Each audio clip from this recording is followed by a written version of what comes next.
Today, I generated 20 positive responses, and a lot of them were with mid-market companies. Now, to give you more context of how this came to be, a client came in and they said, hey, we want to run a campaign. It needs to be done as soon as possible. And I want to get as many results as possible, like any client would say. So luckily for them, I had some burner domains or some backup accounts that I could just deploy on command, which is very helpful sometimes. So their angle was they're going to a conference next week. They wanted to make sure that they were able to meet their ideal client profile or prospects at the conference, perhaps take them out for a coffee or just meet in person. And this added a layer of relevance and realness to their emails. So initially, they did not have a conference list. So what we did is we said, hey, let's go ahead and scrape your ideal client profiles and let's just ask them if they're going to a major conference.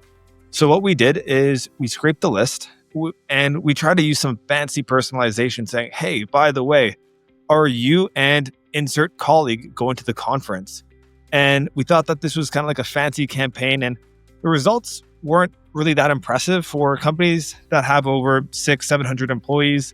We got a response rate of 0.7%. So we sent 4,500 emails this morning, and I think we got something like 30 responses. It's really not impressive, and a lot of them weren't positive.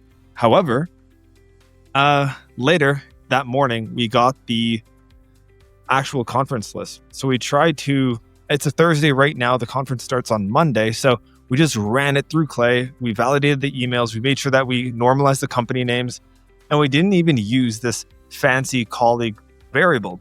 But because the list was, we cleaned up the list fairly well, the relevance was there and our message hit. And only in the first, I think it was in the first 3 hours of launching this campaign, we sent 1,500 emails. We generated over 26 positive replies. And many of those are positive. People are saying, hey, come check out my booth. Hey, let's go ahead and meet. And the main takeaway from this is that the relevance of your lead list is key. And no amount of cool variables, I think, will ever beat relevance. So that's today's video. If you have any questions about scraping conference list, let me know. I might be your guy, and I'll see you on the next video. See you now. Bye-bye.